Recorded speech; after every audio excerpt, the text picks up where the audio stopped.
मैं हूं मोइन शेख और आप देख रहे हैं मुमरा टाइम। दोस्तों, जैसे कि आप लोग अच्छी तरीके से जानते हैं कि इस सब महाराष्ट्र की जो राजनीति के अंदर जो उथल पुथल हुई है, उससे पूरे महाराष्ट्र ही नहीं बल्कि पूरे देश की निगाह इस समय महाराष्ट्र के ऊपर है।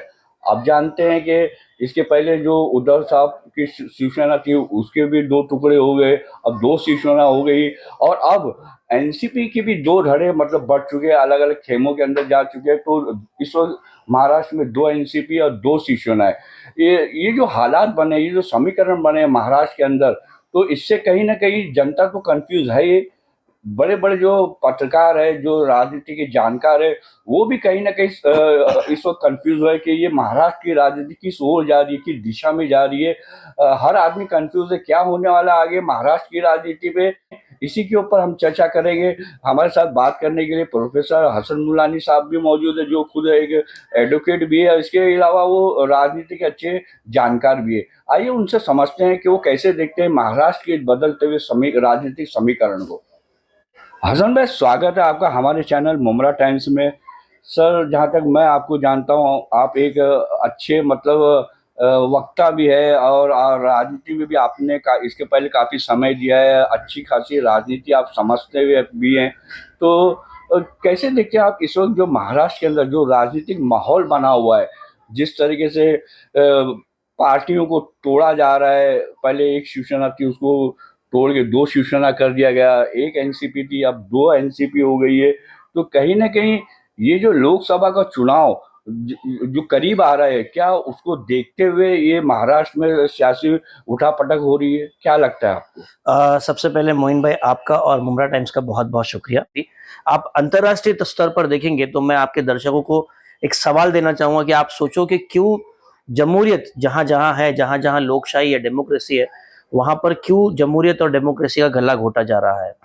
अगर हम हमारे देश राज्य स्तर राष्ट्रीय स्तर पर देखें तो जो महाराष्ट्र में हुआ, ये पहले बिहार में हो चुका है, कर्नाटका में हो चुका है, मध्य प्रदेश में भी हो चुका है, और इसके अलावा कई छोटे बड़े राज्य जैसे गोवा और जो ईस्ट के हमारे अलग अलग राज्य है, वहां पर ये तोड़जोड़ की राजनीति पहले भी कर दी जा चुकी है। अब क्योंकि महाराष्ट्र एक बहुत बड़ा स्टेट है, सबसे ज्यादा टैक्स महाराष्ट्र से जाता है। 48 लोकसभा की सीट भी आती है। 48 लोकसभा की सीट भी आती है। अब जब आपने महाराष्ट्र के ताल्लुक से सवाल पूछा है तो एकदम क्लियर है कि जिस अंदाज से अपोजिशन पार्टियां आहिस्ते आहिस्ते एकजुट होने की कोशिश कर रही है, ये जो है इसे महाराष्ट्र के विकास को लेकर, हिंदुत्व को लेकर फिलहाल महाराष्ट्र में बहुत बड़ा कुछ काम करना, इससे कोई लेना देना नहीं है। ये स्पष्ट हो गया है कि आने वाले 2024 के लोकसभा के इलेक्शन की तोड़जोड़ की राजनीति की जा रही है, जिसमें शिवसेना को दो धड़ बना दिया गया है, राष्ट्रवादी कांग्रेस पार्टी को भी दो धड़ बना दिया गया है। अब ये सवाल ये भी आता है कि ऐसा क्यों? एक ऐसी political party Bharatiya Janata party जिसके पास 300 से ज्यादा सीटें हैं और अकेली पार्टी मेजॉरिटी में है, 272 के आसपास का आंकड़ा लगता है भारत के लोकसभा में मेजॉरिटी हासिल करने के लिए, जो बीजेपी के पास बहुत सफलतापूर्वक, बहुत आसानी से होने के बावजूद भी आज ये तोड़जोड़ की राजनीति क्यों की जा रही है? 10 साल में कई सारे दावपेच लगाए गए। जो उनका सबसे बड़ा फेस है नरेंद्र मोदी, जो हमारे देश के प्रधानमंत्री है, इनके ऊपर कई सारी मामलात लाए गए हैं। अदानी का मामला है, बृजभूषण सिंह का मामला है, मध्य प्रदेश में जो बहुत ही शर्मनाक मामला हुआ। इसके अलावा कई सारे ऐसे मामले हैं जिससे पार्टी की और पार्टी के लोकसभा सांसद की, इसके अलावा अलग अलग राज्यों में जो पकड़ थी वो ढीली होती नजर आ रही है बीजेपी की। आप देखेंगे कि कुछ दिनों पहले ही उन्होंने घोषणा की है कि एनडीए, जिस बीजेपी की पार्टी के साथ में जो छोटी तमाम पार्टियां मिली हुई है, एनडीए की एक राज्य स्तरीय बैठक होने जा रही है और उसमें शिंदे गुट को भी बुलाया गया और अजित पवार के एनसीपी गुट को भी बुलाया गया और कई सारे छोटी छोटी पार्टियां जो पूरे पूरे अलग अलग राज्यों में हैं, उनको भी दावत दी गई है। तो अब इलेक्शन से पहले पहले बीजेपी का ये चलन रहा है कि वो कोई भी रिस्क नहीं लेना चाहती है और वो पूरी कोशिश करेगी कि जो नॉर्थ और वेस्ट महाराष्ट्र, वेस्ट इंडिया है,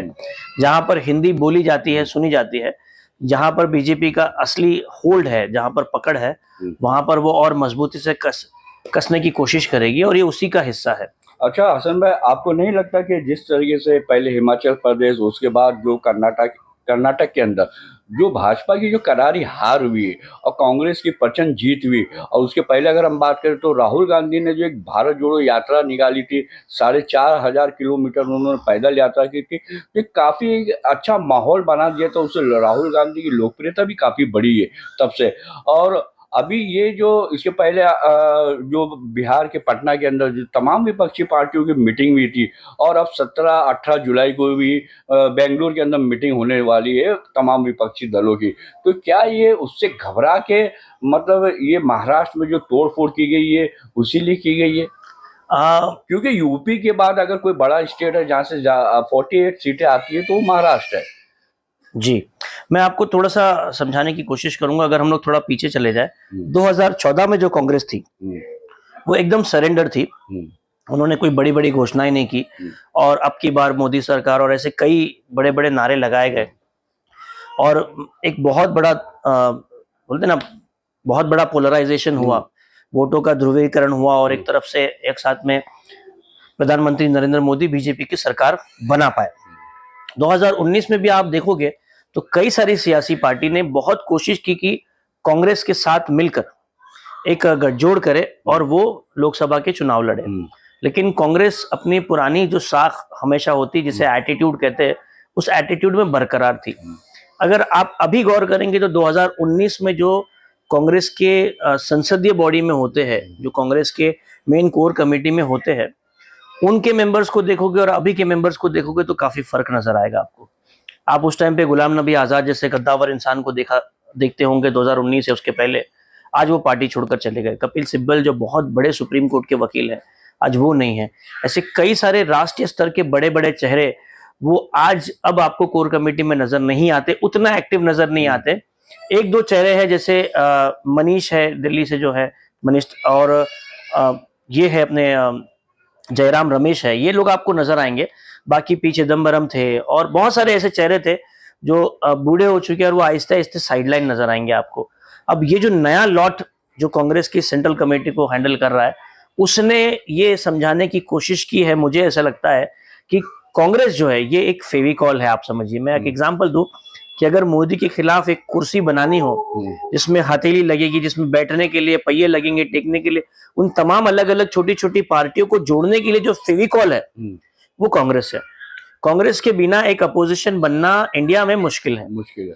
और इस चीज को देखकर राहुल गांधी ने भी गैर सियासी नॉन पॉलिटिकल एक यात्रा की जो पूरे देश भर चली और बहुत ज्यादा लोकप्रियता रही। उसमें जिस जिस राज्यों से, जिस जिस जिलों से वो गुजरी है, वहां वहां कामयाबी के झंडे गाड़े हुए हैं।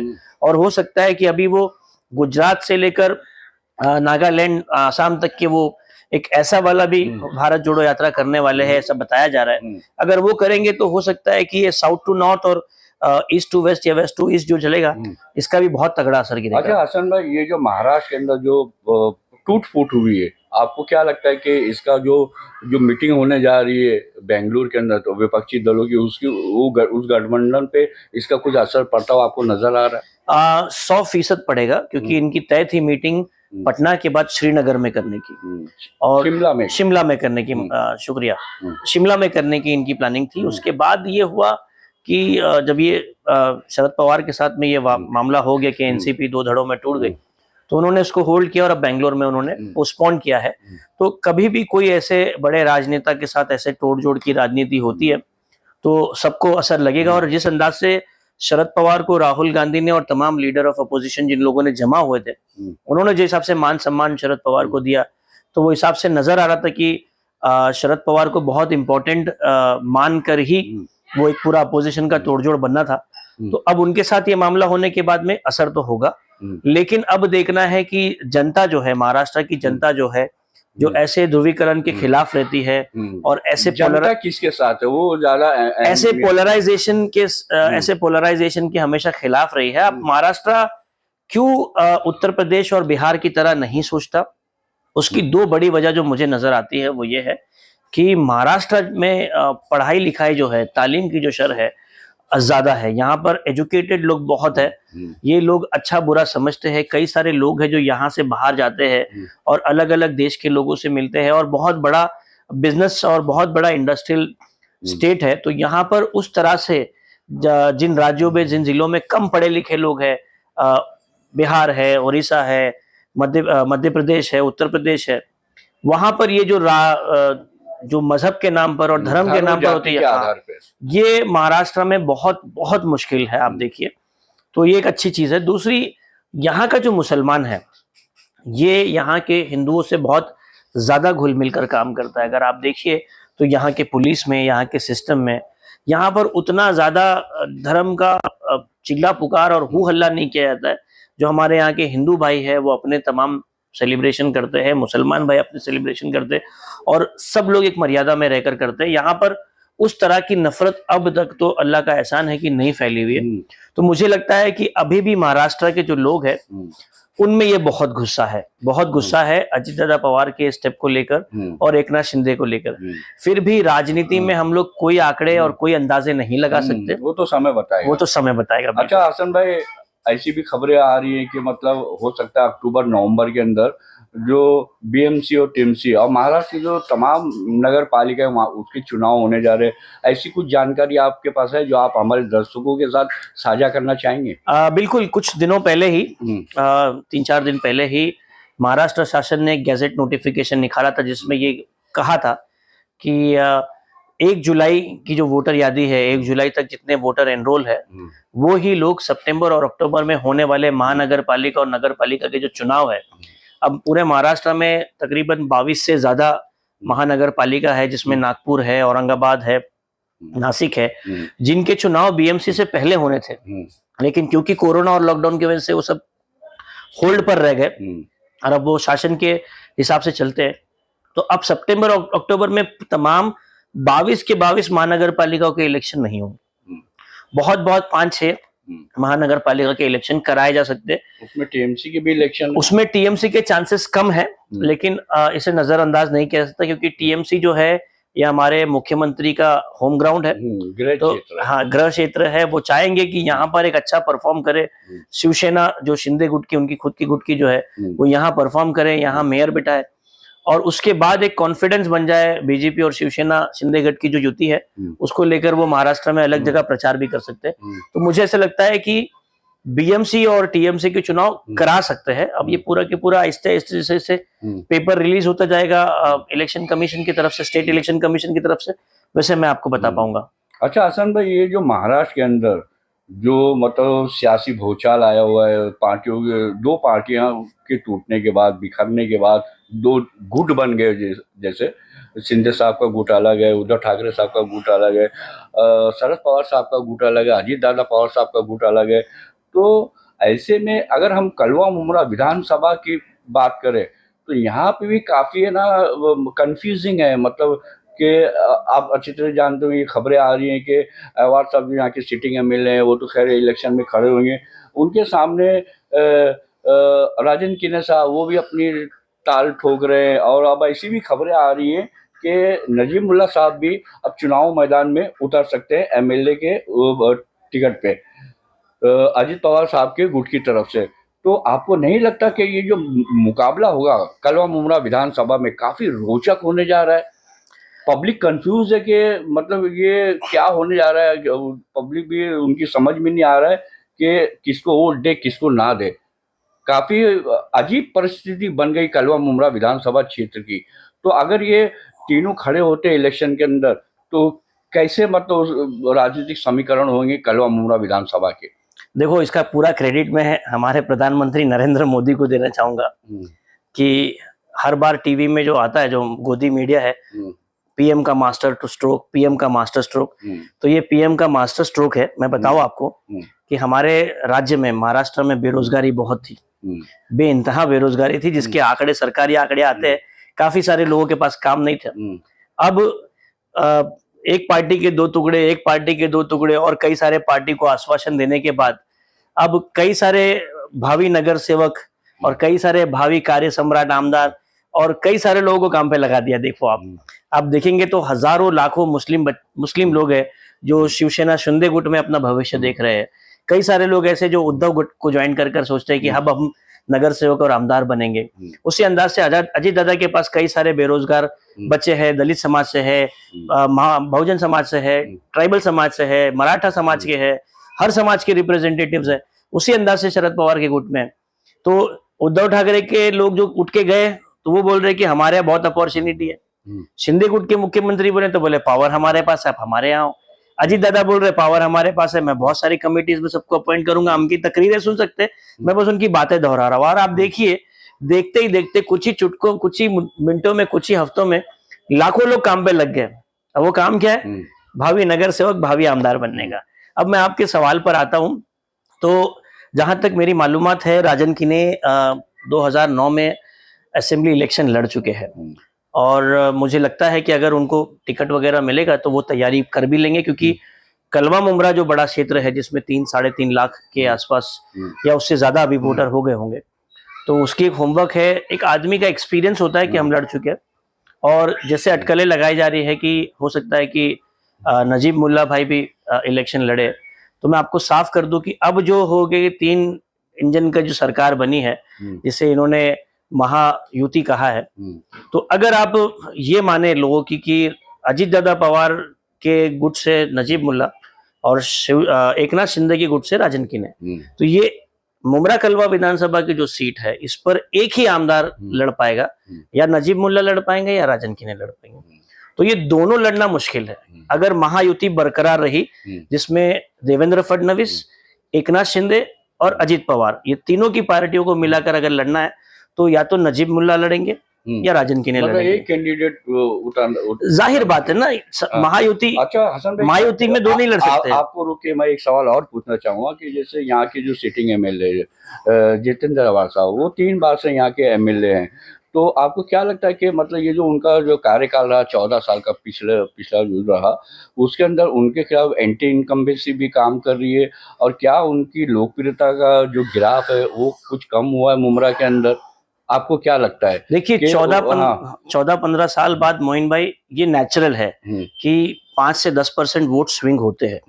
एकदम नेचुरल है, कुदरती बात है कि कोई भी नेता हो, सिर्फ हमारे क्षेत्र के जितेंद्र अवार्ड नहीं, अगर आप किसी और क्षेत्र के भी नेताओं को देखेंगे 10, 15, 20 साल बाद राज करेंगे तो 2, 5, 7% का वोटिंग डिक्लाइन होता ही है। उतनी एंटी इनकम्बेंसी रहती है। लेकिन आप अगर 2019 का इलेक्शन जितेंद्र अवार्ड का देखेंगे तो एक असेंबली इलेक्शन में 1 लाख से ज्यादा वोट हासिल किए हैं राष्ट्रवादी कांग्रेस के आमदार जितेंद्र अवार्ड ने अपनी सीट रिटेन करने के लिए।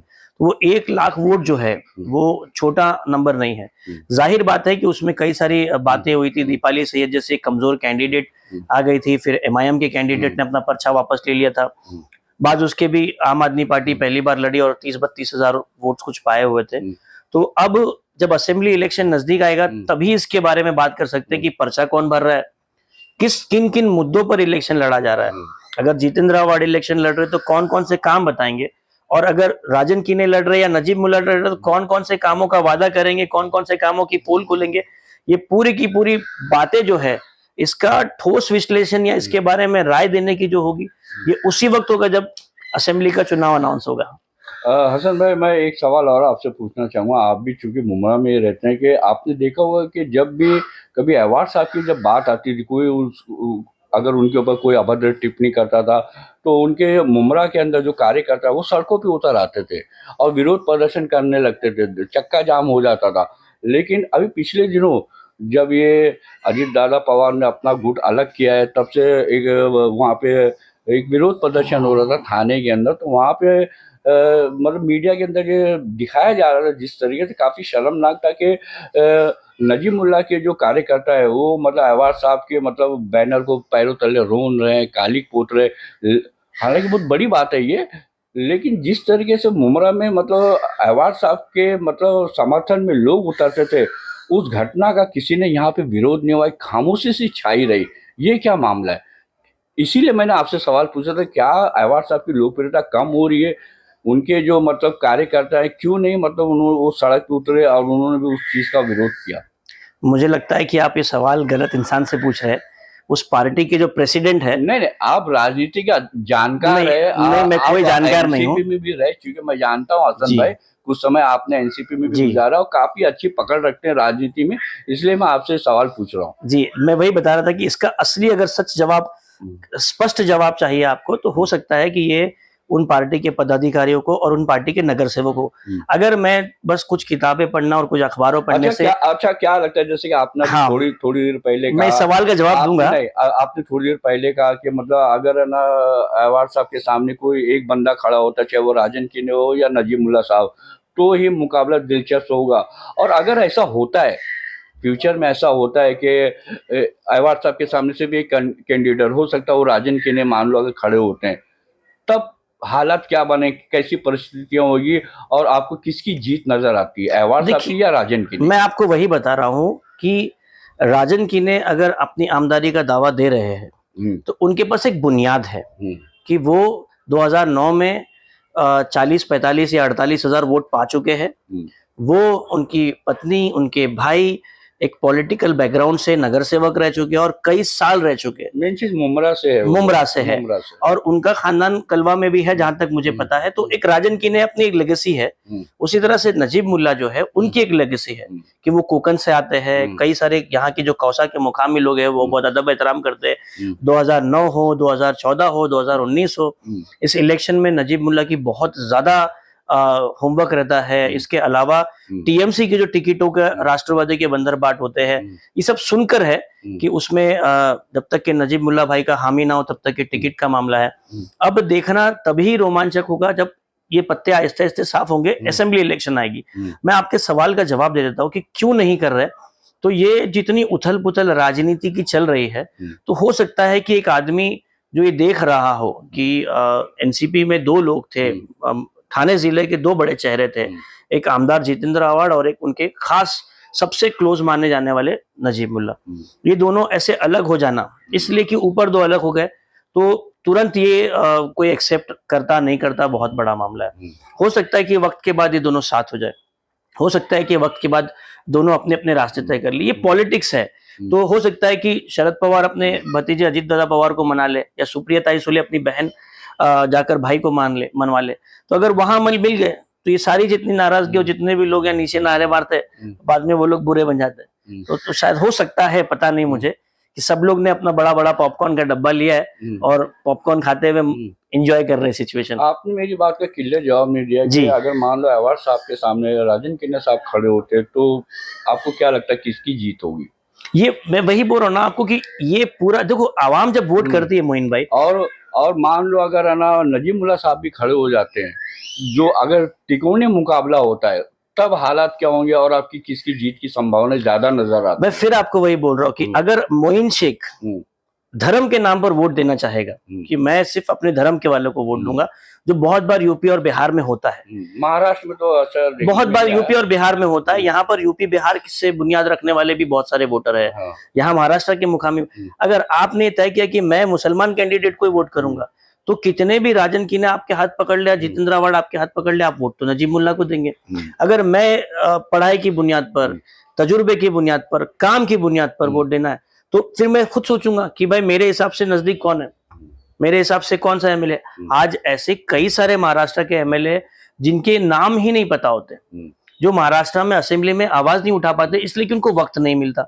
ऐसे कई सारे मामला है, वो लोग चुनकर आ जाते हैं सालों साल, लेकिन कुछ हो नहीं पाता। तो ये इसका मुकम्मल जवाब कि कौन जीत सकता है और किस बुनियाद पर जीत सकता है, ये तभी होगा जब ये खुद उतनी डेयरिंग दिखाकर पर्चा भरे। त्रिकोणी, दो कोणी, एक कोणी लड़ाई के लिए पहले मैदान में तो आए। आप और मैं यहाँ बातें करके कहते रह जाएंगे और वहां मामला सेट होकर मुमरा कलवा की सीट पक्की हो जाएंगी और वो निकल जाएंगे, ऐसा भी हो सकता है। अच्छा, अब ज्यादा मतलब समय नहीं बचे हैं लोकसभा चुनाव को लेके, हसन भाई क्या कहना चाहोगे कि जिस तरीके से मतलब हिमाचल प्रदेश के अंदर और कर्नाटक के अंदर जो करारी हार हुई है भाजपा की, और कांग्रेस पार्टी की जो ऐतिहासिक जीत हम कह सकते हैं उसे, तो क्या उसने बीजेपी को ये सोचने पे मजबूर कर दिया है कि मतलब अब 2024 का मोदी के लिए चुनाव जीतना बहुत मुश्किल नजर आ रहा है? क्योंकि भारत जोड़ो यात्रा के बाद से जो राहुल गांधी का, जिन्हें वो पप्पू कहते थे, उनकी राहुल गांधी की जो लोकप्रियता है पूरे देश में, तो उसका वो ग्राफ जो काफी बढ़ा हुआ है इस समय। और मतलब वो कभी देखो तो वो अमेरिका चले जाते हैं, फिर कभी देखो तो वो मणिपुर चले जाते हैं, वहां पे पीड़ित लोगों से हमदर्दियां बांटते हैं। कभी वो खेतों के अंदर चले जाते हैं, धान बोने लगते हैं।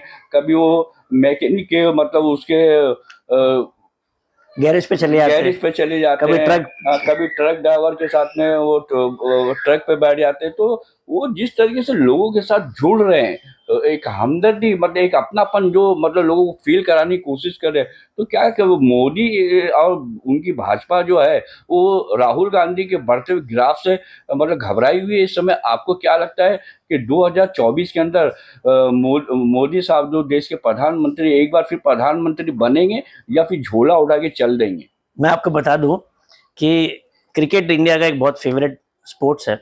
तो क्वार्टर फाइनल होता है, फिर सेमीफाइनल होता है और फिर फाइनल होता है। क्वार्टर फाइनल कर्नाटका के इलेक्शन और हिमाचल प्रदेश के इलेक्शन हो गए, इसमें कांग्रेस जीती, बीजेपी हारी। अब सेमीफाइनल है जिसमें मध्य प्रदेश, राजस्थान, तेलंगाना जैसे स्टेट्स है। यहाँ पे भी तो बीजेपी की हालत काफी खस्ता है। अगर यहाँ के कुछ ही महीने में इलेक्शन होने वाले, हाँ। ये साल खत्म होने से पहले पहले रिजल्ट आ हाँ। जाएंगे।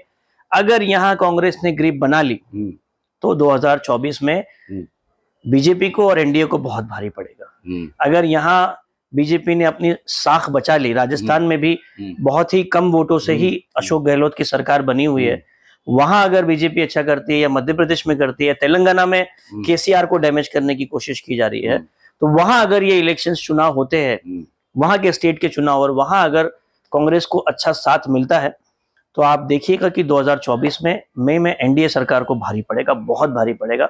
ये सेमीफाइनल बहुत इंपॉर्टेंट है और यही बता पाएगा। सेमीफाइनल मैच होने के बाद इंशाल्लाह मैं एक और इंटरव्यू दूंगा आपको, तब बता पाऊंगा। और सबसे आखिर में हसन भाई, मेरा आखिरी सवाल आपसे ये रहेगा कि अक्टूबर नवंबर के अंदर मतलब जो नगर पालिका के चुनाव होने जा रहे, हो सकता है बीएमसी टीएमसी के भी चुनाव हो जाए उसके अंदर, तो कलवा मुमरा की हम बात कर रहे हैं जहाँ पे इस वक्त एनसीपी के 18 नगर सेवक है, अहवार साहब के मतलब जो है समर्थक नगर सेवक, उनकी संख्या जो है 18 है। तो क्या लगता है कि इस इलेक्शन के अंदर जो ये संख्या बल है वो बढ़ेगी, 18 से 20 होगी या 18 से 10 पे आएगी? आपको क्या लगता है, कम होगी या ज्यादा होगी? देखिए, अगर इलेक्शन जो राजनीतिक समीकरण बना हुआ है इस वक्त महाराष्ट्र के अंदर, ठाणे के अंदर, उसको देखते हुए आपको क्या लगता है? अगर अभी जुलाई है, हाँ। आज तारीख है 12 जुलाई, अगर 12 अगस्त को इलेक्शन है, एक महीने बाद, हाँ। तो मुझे ऐसा लगता है कि कुछ सीटों का फर्क गिरेगा, कम होगी। अच्छा। लेकिन 12 अक्टूबर 12 नवंबर, ये जो 4-5 महीने बाद है, तब की बात इतनी जल्दी नहीं बताई जा सकती है। फिलहाल जो एंटी इनकम्बेंसी नगर सेवकों को लेकर है, इनके कामों को लेकर जो है, कई सारी पोल खोली गई है, कई सारे जमीनों के मामले हैं, कई सारे मुद्दे हैं जो अवाम में परेशान है। इसमें असर तो गिरेगा, कितना असर गिरेगा ये नहीं बोल सकता। सीटें कम हो सकती है, लेकिन फिर वही बात है तो सियासत। इलेक्शन जब नजदीक आएगा कॉरपोरेशन का, तब उसमें क्लियर पिक्चर हमें सामने आ सकता है कि सामने लड़ने वाला कौन है और कौन इनको कौन सी शय और मात देने की कोशिश कर रहा है। तो दोस्तों, ये थे प्रोफेसर हसन मुल्लानी साहब, जो जिनसे हमने चर्चा की। ये महाराष्ट्र के अंदर पिछले दिनों जो सियासी भूचाल आया हुआ है उसके ऊपर हमने इनसे विस्तार से चर्चा की और बड़ा ही सटीक तरीके से उन्होंने हमारे सभी सवालों का जवाब दिया। हमने इनसे लोकसभा चुनाव को लेके भी इनसे अपने प्रश्न पूछे और साथ ही साथ जो बीएमसी और टीएमसी और महाराष्ट्र के तमाम नगर पालिकाओं के जो चुनाव होने जा रहे हैं उस बारे में भी हमसे इनसे जानकारियां हासिल की। और हम उम्मीद करते हैं कि ये इंटरव्यू आपको ज़रूर पसंद आया होगा। तो इसी तरह की खबरों से जुड़े रहने के लिए देखते रहिए मुमरा टाइम्स। तो दोस्तों, फिर मुलाकात होगी एक नई खबर के साथ। अपना ख्याल रखें, सुरक्षित रहे। जय हिंद, अल्लाह हाफिज़।